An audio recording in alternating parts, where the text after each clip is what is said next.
आइए सुनते हैं सदाशिव कौतुक की कहानी निन्नी लौटा। वैद्यराज ने ललिता की दिमागी हालत के बारे में गंभीरता से उसकी सास से पूछा। इन्हें पागलपन का दौरा कब से पड़ने लगा है? कुछ पैदाइशी लक्षण तो नहीं थे? कभी सिर में चोट तो नहीं लगी? कोई सदमा या नशे की लत तो नहीं थी? वैद्य जी, इसे न तो नशे की आदत थी, न कभी चोट लगी। इसे सदमा बैठ गया है, जिससे यह उबर नहीं पा रही है। कई तांत्रिकों को, झाड़ फूक करने वालों को बता चुकी हूँ। कई तीर्थ स्थानों पर स्नान भी करवा चुकी हूँ। डॉक्टरों को भी ठीक इलाज नजर नहीं आ रहा। शहर के चक्कर लगा लगा कर थक गई हूँ। मैं इसकी बीमारी से बहुत तंग आ गई हूँ। आप देख रहे होंगे, मेरे पास किसी सुख साधन की कमी नहीं है। ऐशो आराम के सारे साधन हैं। धन दौलत, जमीन जायदाद, नौकर चाकर कदम कदम पर हाजिर हैं। मगर बहू की बीमारी ने हमें बुरी तरह तोड़ दिया है। दुख दबे पांव आया और सिर पर आकर बैठ गया। मुझे क्या पता था कि बेटे का शौक हमारी अच्छी भली जिंदगी में दुख का पर्वत खड़ा कर देगा और हम एक गहरे अवसाद में चले जाएंगे। कहती हुई गहरी सांस लेकर माँ आंसुओं को रोकने की कोशिश करने लगी। माई, आप तो ठाकुर हैं, दिलेर हैं। आंसू बहाने से काम नहीं चलेगा। धैर्य रखो। घर के बड़े साहस खो देंगे तो कैसे काम चलेगा? कहते हुए वैद्य जी ने दीवार पर टंगी हिरण के बच्चे की खाल की ओर इशारा करते हुए पूछा, शायद आपके बेटे जय सिंह को शिकार का भी शौक है। इतना सुनते ही जय सिंह की मां थर्राई आवाज में बोली, वैद्य जी, इस शिकारी शौक ने ही तो हमारी जिंदगी में जहर घोल दिया है। मत पूछो इस हिरण के बच्चे की खाल की कहानी। हमारे रोंगटे खड़े हो जाते हैं। उस हादसे के दो शब्द होठों पर लाने की हिम्मत नहीं होती। वैद्य जी ने सहमति देते हुए कहा, हाँ, आप 100% सही कह रही हैं। व्यक्ति इतना मदान्ध हो जाता है कि उसे कुछ नहीं सूझता है। गलत कार्यों के परिणामों पर तो उसका ध्यान ही नहीं है। ईश्वर का डर मन से निकल गया है। मनुष्य अपनी पीढ़ी का ही दुश्मन बन गया है। वैद्य जी ठीक से नहीं समझ पाए, इसलिए और स्पष्ट जानना चाहते थे। इसलिए उन्होंने पूछा, फिर भी आप यह बताएं कि आपकी बहू को सदमा किस बात का बैठा है? क्या बताऊं वैद्य जी, आप देख रहे होंगे, इस हवेली के सामने लंबा चौड़ा घास का मैदान, पानी के डाबरे और उसके बाद कुछ खेत, फिर जंगल ही जंगल। उस जंगल में हिरणों का झुंड रोज आता था। हमारी 7 वर्ष की निन्नी बड़े परकोटे के बाहर जाकर उन्हें देखती, कभी उनके साथ खेलती कूदती। निन्नी को उस झुंड में हिरण का एक सुनहरा बच्चा बहुत पसंद था, जिसे वह सोनाली कहकर पुकारती थी। उसके साथ खेलते हुए थक जाती तो लौट कर आ जाती और मेरी गोद में आकर बैठ जाती। उस हिरण के झुंड ने कभी मेरी पोती को नुकसान नहीं पहुंचाया। उन मूक जानवरों के मन में कभी क्रूरता नहीं आई। मगर मेरा बेटा जय सिंह एक दिन उस झुंड से हिरण के बच्चे का शिकार करके लाया।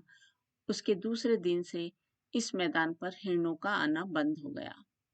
उस मृत हिरण के बच्चे को देखकर मेरी चंचल पोती निन्नी की मुस्कान ही गायब हो गई। उसे कैसे समझाएं, हमारे कुछ समझ में नहीं आ रहा था। वो उदास रहने लगी, न कुछ खाना न बात करना। तो क्या निन्नी अभी भी उदास रहती है? वैद्य जी ने पूछा। दादी माँ ने कलेजे के कंपन को रोकते हुए कहा, नहीं नहीं, जय सिंह ने बेटी के दुख की परवाह नहीं की। 3-4 दिनों तक शराब और मांस में डूबा रहा। माँ की ममता भी निन्नी को दुख से निजात नहीं दिला सकी। बहू ने उसे खुश करने का बहुत प्रयास किया, मगर नतीजा शून्य रहा। निन्नी को दीवार पर टंगी हुई हिरण की खालें रात में डरावनी लगने लगी। डरावने सपने आने लगे। गहरी नींद से उठकर बड़बड़ाने लगी। दूसरी मंजिल की खिड़की के पास खड़ी होकर घंटों हिरणों का इंतजार उस मैदान पर करने लगी। जयसिंह और ललिता उसे डरा धमकाकर सोने के लिए मजबूर करते। वो पूरी रात नहीं सोती और कंबल से झांक कर दीवार पर टंगी हिरण की खाल को देखती रहती। वैद्य जी का ध्यान ललिता की बीमारी से हटकर निन्नी पर केंद्रित हो गया। अभी भी वे ललिता की विक्षिप्तता का कारण नहीं समझ पा रहे थे। वे निन्नी की उदासी को ललिता की बीमारी का कारण मान रहे थे। वे बोले, बच्चे दुनिया का सबसे कोमल हिस्सा होते हैं। उनकी भावनाओं से ज्यादा कोमल कुछ नहीं होता। कोई डर उनके मन में बैठ जाता है तो बड़ी मुश्किल से भुला पाते हैं। अफसोस तो इस बात का है कि वन्य पशु पक्षी हमसे मित्रता रखते हैं और हम मित्रता का बदला शत्रुता और क्रूरता से देते हैं, जबकि वे पशु हैं और हम बुद्धि का मुखौटा चढ़ाए हुए मनुष्य।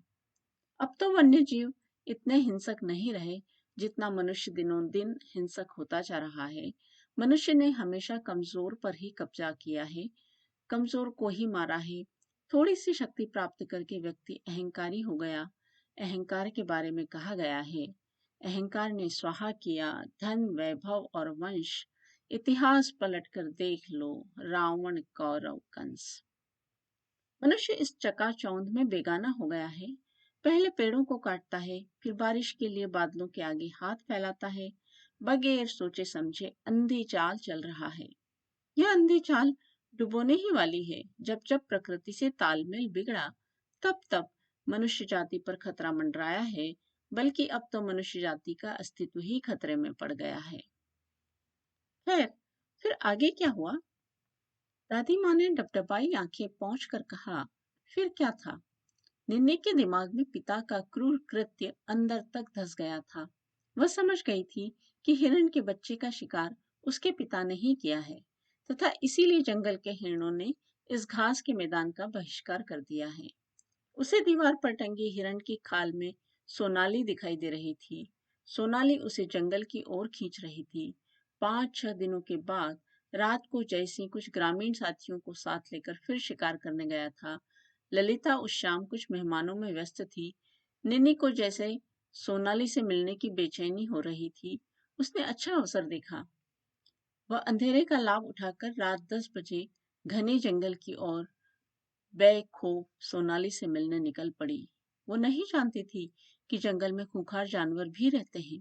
पिता का शौक था जंगल में जानवरों के शिकार का और बेटी को उन मूक वन्य जीवों से बेहद प्यार था। निन्नी रात के घने अंधेरे को बिजली की तरह चीरती हुई चली गई। झिंगुरों का संगीत, सियारों की डरावनी आवाज, उछलते कुत्ते खरगोश, चूहे और जंगली बिलावों की चमकीली खतरनाक आंखें भी उसे नहीं डरा पा रही थी। दूर दूर तक न कोई मकान, न कोई टिमटिमाता कंडील का प्रकाश। जैसे सोनाली उसे सम्मोहित करके जंगल की ओर खींचे चली जा रही थी, निन्नी भी बेखौफ चली जा रही थी।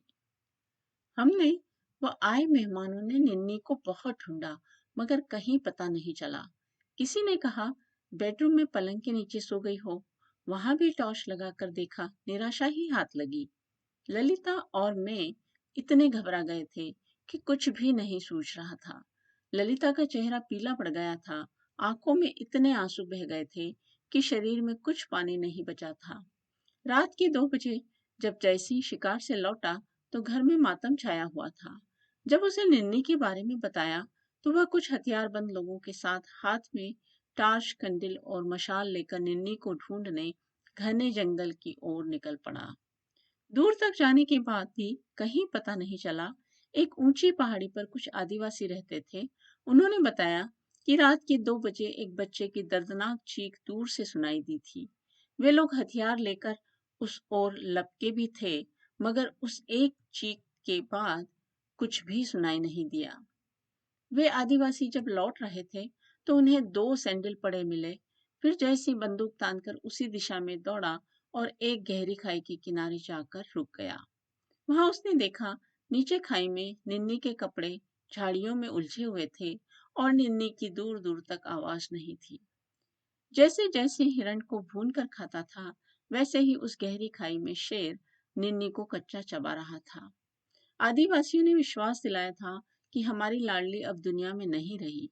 जैसे जिन वन्य प्राणियों का शिकार करता था, बदले में उन जानवरों ने हमारी आंखों की ज्योति, हमारे घर की खुशी, हमारी बगिया की नन्ही कली को हमसे हमेशा हमेशा के लिए छीन लिया था। लौटने पर जयसिंह के हाथ में निन्नी के सैंडल थे। ललिता जयसिंह के हाथ में निन्नी के सैंडल देखकर हृदय विदारक आवाज में चीखी। वह चीख आज भी जंगल में गूंज रही है और निन्नी की तलाश कर रही है। उस खतरनाक हादसे का सदमा ललिता को पहुंचा और उसकी स्मृति चली गई। आज भी निन्नी के सैंडल सीने पर रखकर सोती है। उसके कमरे में हाथी, घोड़ा, ऊंट, हिरण, खरगोश, बंदर, तमाम खिलौने, कपड़े की गुड़िया के साथ लाड़ा लाड़ी का खेल खेलती रहती। उसे नहलाती, साबुन लगाती, पाउडर काजल करती, खाना खिलाती और रात को सीने से लगाकर सोती भी है। माँ ने चुप्पी साध ली थी। उदास जैसी अंदर बैठा हुआ सुन रहा था।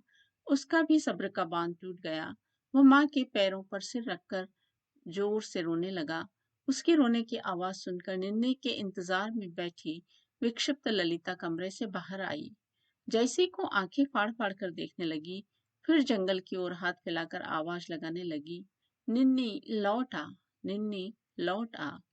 वैद्यराज ने जैसी के आंसू रोकते हुए कहा, देखो भाई, अक्लमंद उसे कहते हैं जो काम करने के पूर्व सोचे। जो नहीं सोचता वो मूर्ख होता है। और मनुष्य की कमजोरी माफ की जा सकती है, मूर्खता नहीं।